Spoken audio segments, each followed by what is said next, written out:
नीतीश कुमार लगातार बीजेपी आलाकमान को आंख दिखा रहे हैं। बीजेपी उन पर दबाव बनाने की कोशिश कर रही है, लेकिन नीतीश भी राजनीति के मजे हुए खिलाड़ी हैं और वह बीजेपी के दबाव में आने को राजी नहीं है। या यह कह सकते हैं कि बीजेपी के दबाव में आएंगे नहीं। बीजेपी अपना प्लान बना रही है और नीतीश अपने प्लान पर काम कर रहे हैं, लेकिन इस बार नीतीश का प्लान लीक हो गया और इसके बाद नीतीश को आनन फानन में एक बड़ा फैसला लेना पड़ा। तो क्या नीतीश कुमार ने अभी 2 कदम पीछे हटकर बड़ी छलांग लगाने की तैयारी कर ली है? इसके बाद से कहा जा रहा है कि एक बार फिर बीजेपी आलाकमान को चकमा दे दिया। तो आखिर क्या था नीतीश का प्लान और कैसे नीतीश ने संभाल लिया बिगड़ता हुआ खेल? इसी को लेकर आज हम अपनी खबरों में चर्चा करेंगे, मगर उससे पहले आपसे छोटी सी रिक्वेस्ट है दोस्तों, अगर आप अभी तक चैनल को सब्सक्राइब नहीं किए हैं तो चैनल को जरूर सब्सक्राइब कर ले और वीडियो को भी लाइक कर ले और अपनी राय हमें कमेंट में जरूर बताएं। नीतीश कुमार पलटी मारने वाले हैं, लेकिन वो जल्दबाजी में कोई ऐसा कदम नहीं उठाना चाहते जिससे बीजेपी को उनके प्लान की भनक लग जाए और फिर बीजेपी एक्टिव मोड में आ जाए, क्योंकि नीतीश यह बात अच्छी तरह से जानते हैं कि सहयोगियों को कमजोर करने में बीजेपी ने महारत हासिल कर रखी है। महाराष्ट्र इसका जीता जागता नमूना है। इसलिए नीतीश बहुत फूक फूक कर कदम रख रहे हैं कि जब तक महागठबंधन के साथ सब कुछ फाइनल नहीं हो जाता है तब तक बीजेपी को नीतीश का प्लान नहीं पता लगना चाहिए, क्योंकि इस तरह की खबरें जोर पकड़ रही हैं कि जेडीयू के लगभग 10 सांसदों पर बीजेपी की नजर है और पार्टी उन्हें अपने साथ मिलाने की कोशिश में लगी हुई है। और आप जानते ही हैं और नीतीश भी यह बात जानते हैं कि ऐसा करना बीजेपी के लिए कोई बड़ी बात नहीं है, क्योंकि जेडीयू के साथ बीजेपी ऐसा पहले भी कर चुकी है। मणिपुर में बीजेपी ने अपने ही सहयोगी जेडीयू को झटका दे दिया था। मणिपुर में जब चुनाव हुए तो जेडीयू के 6 विधायक जीते थे। तब बीजेपी ने जेडीयू के 6 विधायकों में से 5 विधायकों को अपनी पार्टी में शामिल कर लिया था और बीजेपी के इस हरकत ने नीतीश को करारा झटका दिया था। और नीतीश को यह बात उस वक्त ही समझ में आ गई थी कि बीजेपी सबसे पहले अपने सहयोगियों को ही कमजोर करती है, इसके बाद से एग्जिट करने तक के लगाए जाने लगे थे। और यही वजह रही कि नीतीश कुमार ने आनन फानन में आकर बीजेपी आलाकमान को अपने भरोसे में लिया कि हम कहीं नहीं जाने वाले हैं। वहीं दूसरी तरफ जिस तरह केंद्रीय मंत्री जितन राम मांझी के बयान आ रहे हैं और उनके बयानों को लेकर बिहार एनडीए में पहले से ही असहज स्थिति है। हालांकि मांझी अब अपने बयानों पर भी सफाई दे रहे हैं, जीवन भर पीएम मोदी के समर्थन की प्रतिबद्धता दोहरा रहे हैं, लेकिन सियासी गलियारों में इस बात पर चर्चा थमी नहीं है कि क्या बिहार एनडीए में सब ठीक है। ऐसे में जब मणिपुर का घटनाक्रम सामने आया और घटनाक्रम से बिहार में गठबंधन कर रही जेडीयू के रुख पर भी जब सवाल उठने लगे, एनडीए में फूट के कयासों को और हवा मिली, तो इसका नुकसान कहीं चुनावों में ना उठाना पड़ जाए। नीतीश कुमार को इन सब बातों को देखते हुए जेडीयू नेतृत्व ने वीरेंद्र सिंह को ही पार्टी से बाहर निकालने का फैसला ठीक समझा। नीतीश कुमार के बार बार पाला बदलने के कारण बीजेपी और जेडीयू के रिश्ते उतने सहज नहीं रहे हैं जितना 2014 चुनाव के पहले प्रधानमंत्री पद के लिए गुजरात के तत्कालीन मुख्यमंत्री नरेंद्र मोदी के।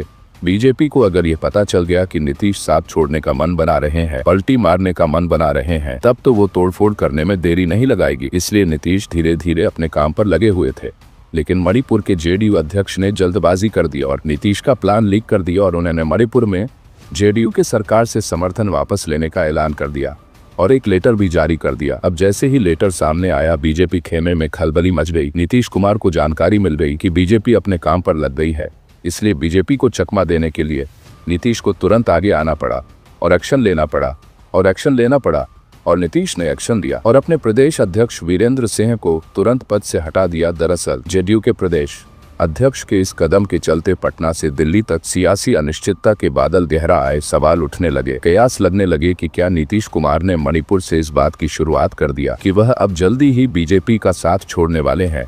यह भी कहा जाने लगा कि इधर दिलीप जायसवाल ने उप मुख्यमंत्री कहा नीतीश कुमार को, उधर नीतीश कुमार ने झटका दे दिया बीजेपी को और यह मैसेज पर पहुंचा दिया बीजेपी आला कमांड तक कि अगर आप ऐसा कोई प्लान बना रहे हैं कि मेरा डिमोशन करेंगे तो आप ये मान लीजिए कि आपकी कुर्सी भी खतरे में आ जाएगी, जो कि केंद्र में है। और इसी के चलते लगातार कयास लगने लगे थे और जैसे ही ये कयास लगे, बीजेपी एक्शन में आई। बीजेपी ने तुरंत तोड़फोड़ करने की रणनीति पर काम तेज कर दिया और इस बात की जानकारी जैसे ही नीतीश को मिली, नीतीश भी काम पर लग गए। जेडीयू नेतृत्व एक्शन में आ गया और आनन फानन में एक बयान जारी करके वीरेंद्र सिंह को अनुशासनहीनता के आरोप में पार्टी से निष्कासित करने का ऐलान कर दिया और बीजेपी आला कमान को यह बता दिया कि हम आपके साथ खड़े हैं। ठीक वैसा किया जैसा कि 2022 में नीतीश कुमार ने किया था, जब अमित शाह ने उन्हें बाकायदा फोन करके पूछा था कि क्या आप पलटने वाले हैं, तो नीतीश कुमार ने उन्हें आश्वासन दे दिया था कि नहीं, ऐसा कुछ भी नहीं होने वाला है। लेकिन नीतीश कुमार के इस कदम ने कई सवाल पीछे छोड़ दिए कि आखिर नीतीश कुमार ने यह एक्शन क्यों लिया, जबकि यह बात तो साफ है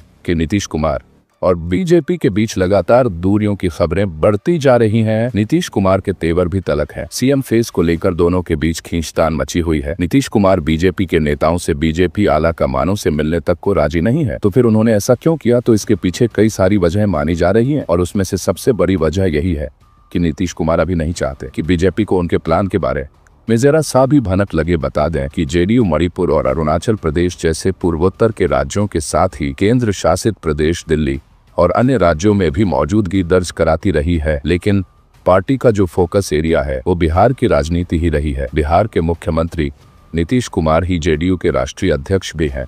जेडीयू की कमान किसी दूसरे नेता के हाथ में होने पर भी पार्टी के जो सारे फैसले होते हैं वो सीएम नीतीश से जोड़कर ही देखा जाता है। ऐसा कहा जाता है कि जेडीयू में नीतीश कुमार की सहमति के बिना एक पत्ता भी नहीं हिल सकता।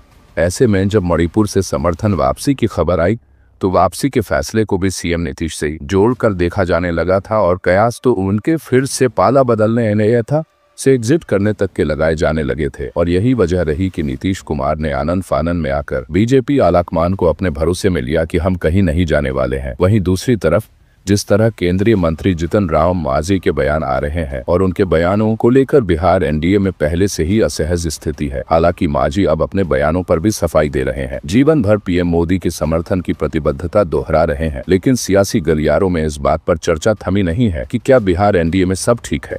ऐसे में जब मणिपुर का घटनाक्रम सामने आया और घटनाक्रम से बिहार में गठबंधन कर रही जेडीयू के रुख पर भी जब सवाल उठने लगे, एनडीए में फूट के कयासों को और हवा मिली, तो इसका नुकसान कहीं चुनावों में ना उठाना पड़ जाए। नीतीश कुमार को इन सब बातों को देखते हुए जेडीयू नेतृत्व ने वीरेंद्र सिंह को ही पार्टी से बाहर निकालने का फैसला ठीक समझा। नीतीश कुमार के बार बार पाला बदलने के कारण बीजेपी और जेडीयू के रिश्ते उतने सहज नहीं रहे हैं जितना 2014 चुनाव के पहले प्रधानमंत्री पद के लिए गुजरात के तत्कालीन मुख्यमंत्री नरेंद्र मोदी के चेहरे के ऐलान से पहले तब थे। पीएम कैंडिडेट के तौर पर नरेंद्र मोदी के नाम का ऐलान किए जाने के बाद नीतीश कुमार की पार्टी ने पुराने सहयोगी बीजेपी से नाता तोड़ने और एनडीए छोड़ने का ऐलान किया था और तब से अब तक नीतीश कुमार 2 बार राष्ट्रीय जनता दल यानी आरजेडी के साथ जा चुके हैं और 2 ही बार बीजेपी के साथ जा चुके हैं। यानी पिछले 10 साल में 4 बार पाला बदलने के कारण विश्वास का संकट ही वजह बताया जा रहा है कि सीएम नीतीश पीएम मोदी या बीजेपी के अन्य वरिष्ठ नेताओं की मौजूदगी वाले हर मंच से आरजेडी के संग जाने की गलती बताते हुए अब कहीं नहीं जाने की बात कहते हुए नजर आ रहे थे। यानी साफ शब्दों में कहा यह जा सकता है कि नीतीश कुमार ने यह कदम इसलिए उठाया है जिससे बीजेपी एक्टिव ना हो जाए और जिन 10 सांसदों की बात हो रही है जिनके बीजेपी से हाथ मिलाने को लेकर कयास लगाए जा रहे हैं, कहीं वो 10 सांसद वाकई में बीजेपी के पाले में ना चले जाए। इस सब पर विराम लगाने के लिए फिलहाल के लिए नीतीश कुमार ने तुरंत ये एक्शन दिया है, लेकिन नीतीश कुमार पर्दे के पीछे से अपने काम पर लगे हुए हैं। अब बस देखना यह है कि नीतीश कुमार ऐलान कब करते हैं। फिलहाल खबरों में आज के लिए बस इतना ही, फिर मिलते हैं अगली बड़ी खबर के साथ। तब तक के लिए जय हिंद।